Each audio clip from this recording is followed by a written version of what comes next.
Your character, Hope Van Dyne, she's strong, she's smart, she's accomplished. Why is it important for you to play kind of powerful women like this? I just think, first of all, they're just appealing to me. I think that they're more interesting to play. I'm just naturally drawn to them. And then there's, of course, the sort of responsibility that I feel as a person who people watch. You know, when I'm going on the screen, I know that there's going to be millions and millions of people who watch it, including men and women, and that I feel the need to represent what I believe to be the truth about female strength. And I don't think that strength always looks like beating people up. I think that strength also looks like being able to forgive, or having compassion, or being willing to cry, you know, and I think that that's what I always try to make sure my characters have, all those dimensions. You know, it's a combination of all that. It's nice to hear you thought about it a lot. I like hearing that. Too much, probably.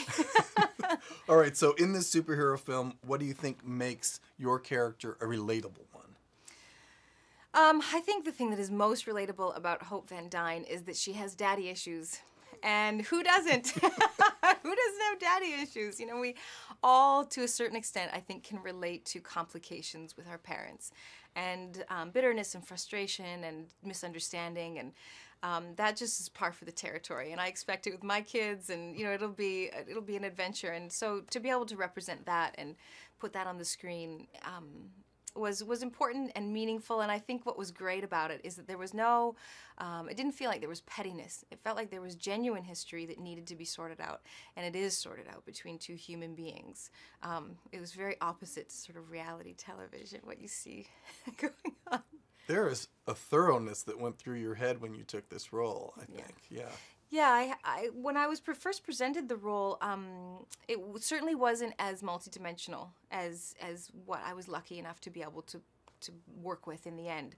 And that's something that I really like to get involved at an early enough stage that I can talk to the directors and the producers and everybody about making sure that my characters have enough dimension, especially in these fantasy worlds where it's so easy for characters to become one-dimensional. Yep. Okay. The dynamic between Hope and Scott Ant-Man, who Paul plays. So tell me what you think that dynamic was that worked so well. Did it work well? I think so. Excellent. You know, I think what's lovely is that Hope has an incredible amount of intensity and gravitas. She's very serious and she's very powerful. And Scott Lang couldn't be more opposite. He's quite flippant, he's quite sweet, he's quite approachable and humble and honest. And so at first there's real friction there because they don't understand each other, and she especially doesn't understand him or get his gig at all. And I think that makes for really fun dynamics in a scene, you know, just to have two very opposite energies playing off each other. Awesome. All right, that's good. I'm getting good answers here. I like Excellent. This. I want you to tell me now about your look in the film, and whether or not you had any input in what Hope looked like on camera. I did, kind of a lot. I don't know, maybe too much. But I looked at the old 1960s comic books in general, and I felt like, first of all, I wanted to represent to a certain extent that time period, that sort of the glory days of the superhero. But also I wanted to really represent a modern woman. So I specifically chose like a haircut that would be no nonsense, that would represent the sort of shell that she is, and would show that she's a cut and dry kind of person. And it just felt like having a very severe, austere exterior was important for this character who likes to hide all of her truth and her emotions and her hurts deep, deep, deep down inside. Very good. Wow.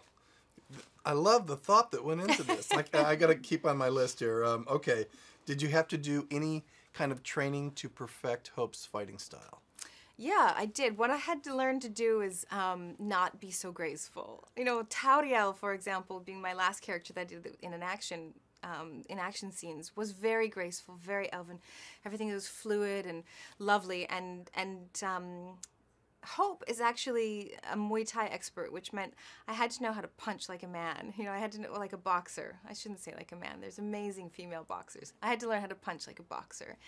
And I had no aptitude for that type of action. I like the more graceful stuff. So that took some training and that took some time. And I would just get the giggles all the time when I would try to be serious and, you know, lift my fists up. I felt like an idiot. So that was, I put some work into that. Perfect. All right. Has your Marvel experience been great? What's it been like? It's been shockingly great. I mean, I really can't say more positive things about working for Marvel. It's sort of like working on an independent film with an unlimited budget. It's just amazing. You have all these resources at your disposal, but the creative collaboration and the excitement and the joy and the passion that goes into every nuance and every detail of every film is really inspiring. Awesome. 2 more questions. We're done with this round. Favorite scene for you to film in this movie and why? I haven't been asked that question yet. I haven't even thought about it.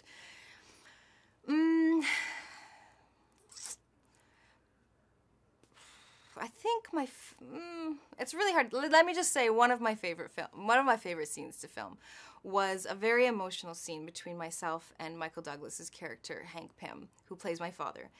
And I think the reason I enjoyed it so much was it felt incredibly effortless, and I attribute that to working with Michael.